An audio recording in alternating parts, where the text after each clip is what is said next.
تسحروا فإن في السحور بركة.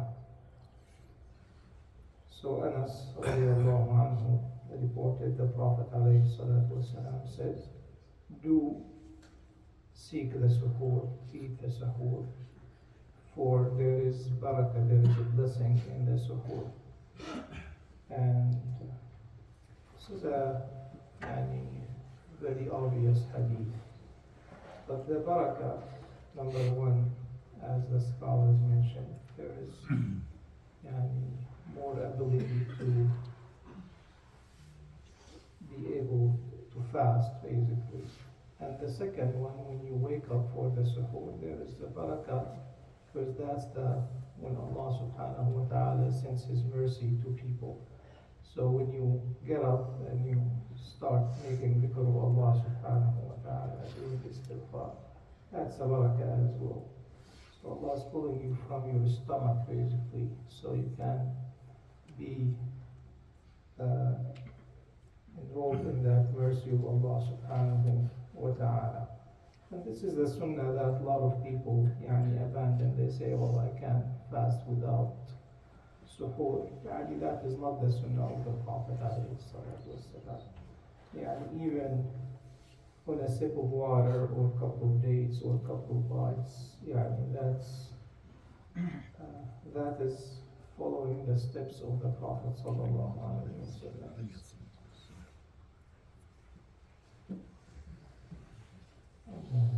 Let me see, I think someone asked a question. So, speaking of which, so I think someone asked a question last time and we told them we'll talk about it next time. Is the imsak, right? Is there such an imsak concept in the sunnah of the Prophet alayhi salatu wasalam? Meaning, till when you can eat. You can eat till it says Allahu Akbar, right? But the companions were asked, like, how much was between the suhoor of the Prophet alayhi salatu wasalam and the salah. So he said 50 ayahs. So there was a pause, basically, in order to make sure that you're done. And you're prepared for the adhan by wudu, by making tahajjud. So some people say this imsak is bid'ah. It's not bid'ah. It's in the sunnah of the Prophet. However, if someone wants to eat till the last moment, that's allowable as well. As a matter of fact, in the hadith of the Prophet, there is indication if someone has a bite in their hand, they can still eat it, even if there was adhan, right? But it's better to be prepared and pause prior to the adhan. Clear? Whoever asked the question. طيب.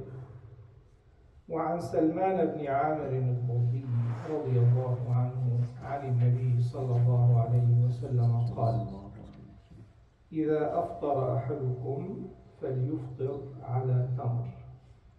عند الترمذي قال: فإنه بركة. فإن لم يجد فليفطر على ماء فإنه طهور.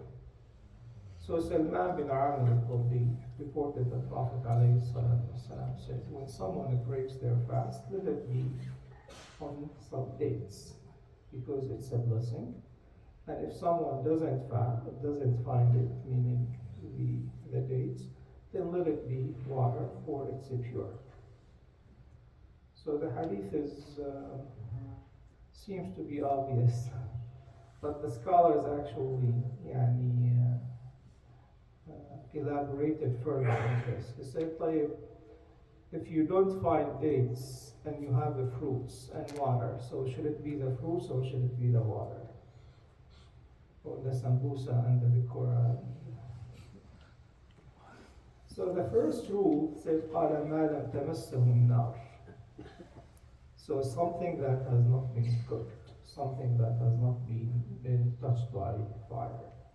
So as such. It's not the soup, it's not the sambusa, it's not the lataif and all that stuff. It has to be ما لم تمسسه النار. So that's the first rule. The second one, some scholars said it's fruits because it's similar to dates, takes precedence over water actually. See how meticulous the scholars were in trying to follow the sunnah of the Prophet sallallahu alaihi wasallam. So, and if you don't find that, then the water comes next. And the Prophet alayhi salatu wasallam said, it is tahur, it's pure, it has the blessing, it has the physical and spiritual effect. And the last hadith for the day.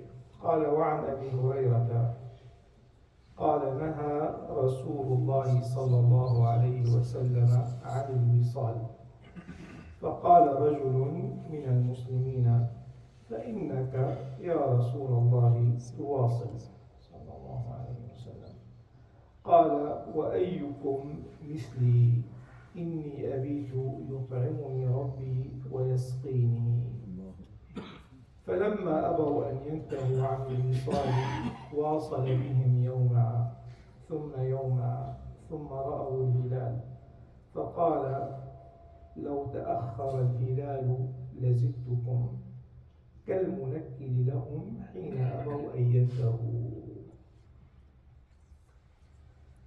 So Abu Hurairah said the Prophet ﷺ forbade al-wisal. Wisal is basically to continue with the fasting day after day, and that was the habit of the Prophet ﷺ, that he would go several days without breaking the fast. So a person asked the Prophet ﷺ, will you do it? Meaning we need to copy you, to imitate you. He said, and who is like me? Allah subhanahu wa ta'ala. And I stay and Allah subhanahu wa ta'ala feeds me. And scholars said this is basically the spiritual aspect, that Allah subhanahu wa ta'ala, whatever deposits in the heart and the soul of the Prophet alayhi salatu wasalam, from the sakina, that suffices him, so he doesn't need to eat. So then they insisted to have the wisal, basically to continue the fasting. So he went on one day with them. That's basically till Fajr. Then another day. Then the hilal, the crescent of the Eid, was visible. And he said, had it been for the crescent appearance, I would have continued further in order to teach him a lesson that you're not capable of doing what I do. So what is hukmul wisal? Scholars say this is disliked actually. Said someone if wants to do it till Fajr, that is okay, but it is not haram, but it is for those who are capable. Majority of people are not capable of doing it. Now we know if you fast 2-3 days, what happens? You become ketonic state, and you don't have to eat much, but you start losing your muscles. So this is why the Prophet ﷺ, or part of it is not recommending it for the average person. What is the word? State? No, ketonic. H? Ketonic, Ketonic. Okay. Okay. It's other than ketosis. Ketosis is different. That's ketosis. It is ketosis. Yeah. But that's good for you. Ketosis, no? Is that good for you? It worked for me. There you go. There's an example. Good. For some people, it's case by case. That's not something that every person capable of doing. وصلى الله على سيدنا محمد وآله.